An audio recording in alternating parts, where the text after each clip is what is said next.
What's up, you guys? Welcome to the May 28th edition of NBA 3-Ball presented by Establish the Run. I'm your host, Mike Gallagher. Getting ready to preview the Friday slate. We've got 3 games, and yeah, running pretty good with the predictions here. Let's keep it going and start with the Knicks and Hawks. And we saw the Knicks really get hot late. Just a great game from them overall. Their defense was really the key after the Hawks offense put it to them kind of in game 1.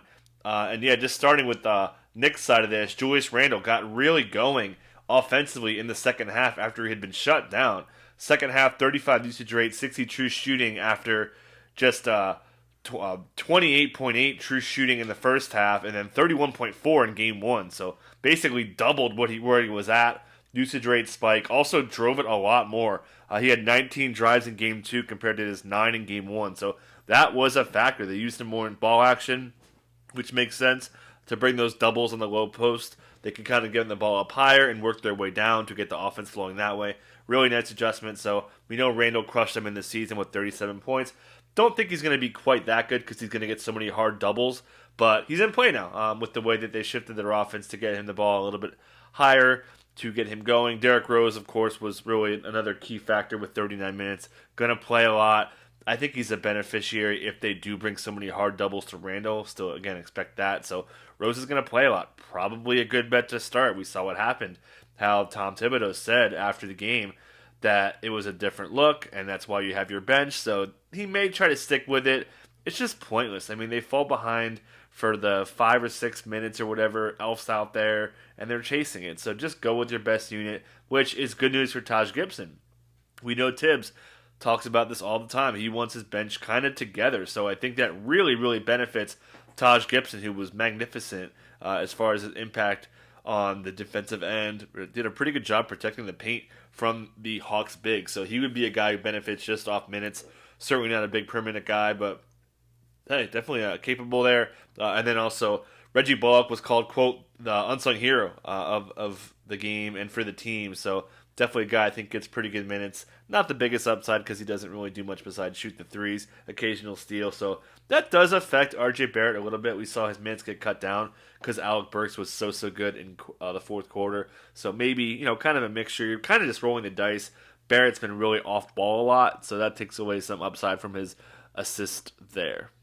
Predicting some Hawks stuff, and yeah, Trae Young. I've been talking about it since this series got announced that they've got to limit his driving. Had 25 drives per game in the season series, wasn't efficient, and then he had efficiency on 25 drives in game 1. Obviously, he won the game on a drive. But yeah, they cut him down there big time, basically in half. Just 13 drives in game 2. A lot of high hedging and trapping and keeping him from getting into the paint.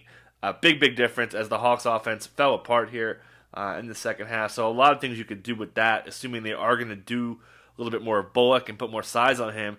That should set up Bogdan a little bit better. We know Bogdan can play both on and off ball a little bit. Definitely more off ball. Missed everything when he had so many good looks in game 2. Certainly expect a better output from him. John Collins also another guy who can run downhill on screens, but can pick and pop a little bit. He's a little bit better than league average as a catch and shoot guy. So given their offensive struggles with Collins and foul trouble, you can make a case that giving him more minutes, assuming he avoids foul trouble, could put them in a good spot offensively. So I think Collins and Bogdan could be in pretty good spots. We know Capella was really quiet offensively, and DeAndre Hunter still has a minutes cap on him. Nate McMillan had also mentioned that he likes playing his guys 35 minutes and doesn't want to play him 40 minutes. So that's not exactly encouraging for Trae. I want Trae getting 40 minutes. Doesn't sound like it's going to happen. So definitely into those guys. Hunter, kind of just okay. Just got to the line a little bit. Still doesn't have his shot together yet. So a little bit capped upside, but the minutes should be there. Need him for defense, so I think he could be better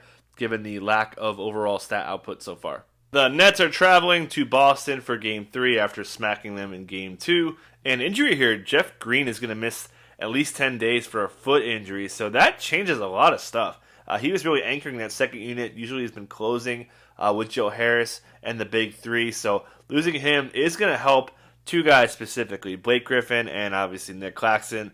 Nick Claxton should be staggered and coming in when James Harden is out there to start the second quarter while Kyrie and KD are off the court. So that's going to be kind of sneaky. I think Claxton could maybe get to 21, 22 minutes, and he could be pretty productive in that time. Also, they went smaller a little bit, so Bruce Brown, we know they play him as almost like a 3-4, so he would benefit a little bit, especially if things kind of break the way where they want to go a little bit smaller along those lineups. And then, yeah, Blake Griffin, of course, he'll be playing a little bit more here. Don't expect DeAndre Jordan to enter the rotation, even with Jeff Green going down, so would just expect those guys to fill in a little bit more playing time here. And I guess Landry Shamet also would benefit just slightly with guys sliding up. And KD has just been magnificent. He's been the lead dog for usage rate. He's been by a lot, as a matter of fact. He has a 34.6 usage rate compared to Kyrie's 26 and Harden's 26. He's awesome. They can't slow him down. They're doing everything they can. I just expect KD to keep carrying this team. While Kyrie saw some smart, it was obviously Joe Harris who was really the key, but don't expect that to happen. Brad Stevens said that he doesn't want to see extra doubling and everything like that. That staying in their shell defense is everything for them. So still, they're not going to double KD. It doesn't sound like so. KD definitely in a really good spot.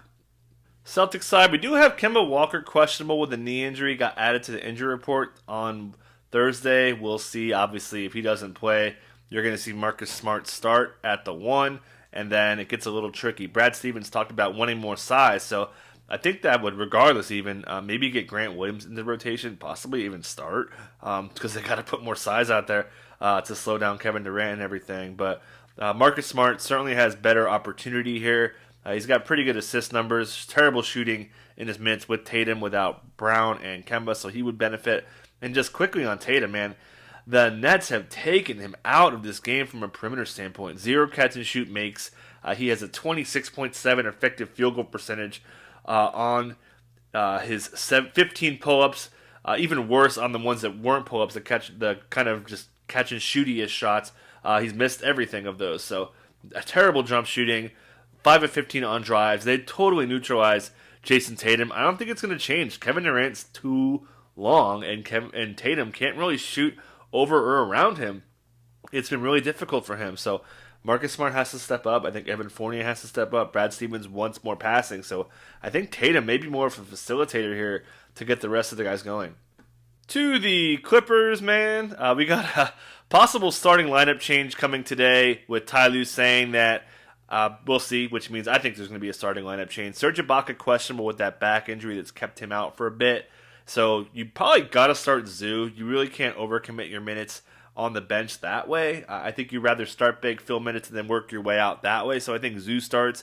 I think the easy call for me is Reggie Jackson starting over Patrick Beverley. We know Reggie Jackson started before. There's no use for Patrick Beverley. He can't guard Luka Doncic, so he's an offensive liability. What are you doing? Just take him out of the rotation, put him in there. They like Rondo in that second unit. He also, Ty Lue yesterday, suggested he like man in the second unit and he would almost for sure get minutes. So I think that makes sense. You're basically putting Terrence Mann in Reggie Jackson's role, putting Reggie Jackson in Patrick Beverley's role. It makes sense to me. I think it's a good rotation. You're going to run a lot of Nick Batum out there as a 4 with the small ball stuff with Marcus Morris. So we'll see a lot of that. We know Lou has said he wants to run more stuff through Marcus Morris. Didn't really happen in Game 2. So, yeah, those are kind of the role players there. Certainly Zoo's minutes upside comes down, even with Serge out of the mix. Serge didn't play at all in the second half. Star-wise, a lot of driving for the Clippers stars. Paul George doubled his drives per game in Game 2. Still pretty good against Dorian Finney-Smith. Pretty good off-ball role, liking what I see from Paul George, despite how everyone's roasting him. And Kawhi, he's been pretty solid overall. Put up pretty good numbers against Maxi Kleba. Drove it 24 times, pretty efficient on those drives with 21 points. I expect Kawhi to just carry this team. I think he's going to go off. I think he might drop 50. We saw what he did in Game 2. Previewing the Mavericks, yeah, really nothing to say. I don't expect really much to make adjustment-wise. Like, they're killing it. Nothing really you need to change. They're killing them wide open. 80 effective field goal percentage on their 15 wide open shots per game. It's just crazy. It's 2 free points basically leaving them open, so that's why these adjustments have to come. The starters are killing them with a plus 34.9 off net rating, 140 O rating. So they're going to keep that going. Maxi Kleba, questionable with that Achilles, should be fine. Certainly playing a bunch. Been solid for what they need out of him. Just to slow up Kawhi down just a little bit and to keep Dorian Finney-Smith on Paul George too. So, Luka, just all on ball stuff. 20 makes with the ball, dribbling 7 times or more on his shots versus just 2 when it's 0 to 2 times. They're not going to be able to slow him down. They don't want to trap him that hard, so they're going to kind of live and die by the role players and let them try to beat them. So I think that Luka, again, is in a really good spot. Dorian Finney-Smith. The starters are just going to play a ton. This is kind of the way the rotation's shaking out. So we've seen Jalen Brunson and Josh Richardson fall off a little bit. Tim Hardaway Jr. is locked in, man. This guy's shooting like 60 true shooting or more every single game. Can't miss right now. So, Mavs, I still think the Clippers somehow pulled this one out. Maybe I'm being dumb, but I think the Clippers get this one. We'll see. So that's it. You guys enjoy your weekend. I'll probably be on Twitter doing some Twitter spaces or something like that. We'll see. So you guys take care. Catch you next time.